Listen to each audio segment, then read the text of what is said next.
Downtown হস্পিটেলৰ 37 সংখ্যক বৰ্ষপূৰ্তি উপলক্ষে 2 ফেব্ৰুৱাৰীৰ পৰা 15 ফেব্ৰুৱাৰীলৈ চিকিৎসালয়খনে অনুষ্ঠিত কৰি আহিছে বিবিধ অনুষ্ঠান।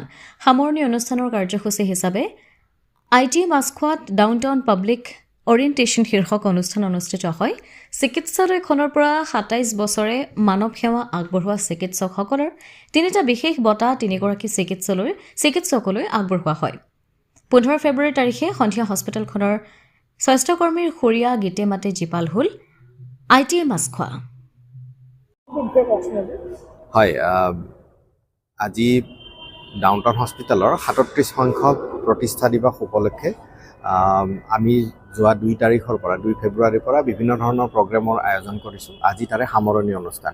এই সামৰণি অনুষ্ঠানত আমি সাধাৰণ মানুহৰ কাৰণে যিখিনি এটা বক্তৃতা প্ৰদান অনুষ্ঠান আমাৰ থাকে, তো এইবাৰ যিজন মানুহে বক্তৃতা প্ৰদান কৰিব আহিছে তেখেত দেশৰ এজন বিশিষ্ট ব্যক্তি, তেখেত ডক্টৰ অলক ঠাক্কাৰ।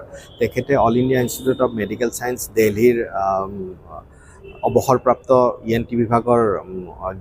ENT বিভাগৰ হেড আছিলে আৰু এতিয়া তেখেত মেদান্তা হস্পিটেল গুৰগাঁৱৰ ENT ডাইৰেক্টৰ হিচাপে কৰ্মৰত। তেখেতে আজি মানুহৰ শ্ৰৱণ শক্তি মানে কেনেকৈ লাইফ লং ধৰি ৰাখিব পাৰি আৰু কি ধৰণৰ ব্যৱস্থা ল'লে মানুহৰ শ্ৰৱণ শক্তিৰ লগতে আচলতে গোটেই বেলেঞ্চ অফ লাইফ সেই বস্তুখিনি থাকে, তো তাৰে ওপৰত আলোকপাত কৰিছে। আমি দেখিছোঁ ইয়াতে ডক্টৰ বা বাকী বিভিন্ন চিকিৎসা সেৱাৰ লগত জড়িত মানুহৰ লগতে ছিনিয়ৰ চিটিজেনছ আহিছে এই টপিকটোৰ বিষয়ে শুনিবৰ কাৰণে। তো আমাৰ সেইটো দেখি ভাল লাগিছে, যাতে মানুহখিনি অলপ সজাগ হৈছে এইটোৰ ওপৰত। আৰু 2 নম্বৰতে এই আমাৰ প্ৰতিষ্ঠা দিৱসৰ লগত সংগতি ৰাখি যোৱা 27 বছৰে আমি ডাউনটাউন এক্সিলেঞ্চ ইন মেডিচিন বুলি এটা এৱাৰ্ড প্ৰদান কৰি আহিছোঁ।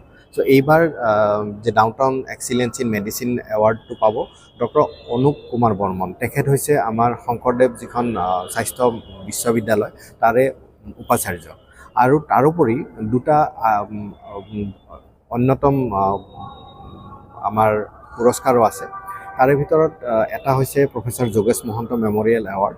সেইটো উডলেণ্ড হস্পিটেল শ্বিলঙৰ যিজন ডাইৰেক্টৰ তেখেত ডক্টৰ W খাৰসিং, তেখেতে এইবাৰ পাইছে। আৰু তাৰোপৰি professor Pratul Goswami memorial award এটা আমি প্ৰতি বছৰে দি আহিছোঁ। সেইটো এইবাৰ পাইছে ডক্টৰ দীপাংকৰ বৰুৱা। তেখেত হৈছে পেথলজি ডিপাৰ্টমেণ্টৰ প্ৰফেচৰ আৰু ইনচাৰ্জ ব্লাড চেণ্টাৰ আমাৰ GMCHৰ হয়। উত্তৰ গুৱাহাটীৰ পৰা দীপেন বাইনৰ ৰিপৰ্ট, অমৃত নিউজ 24/7।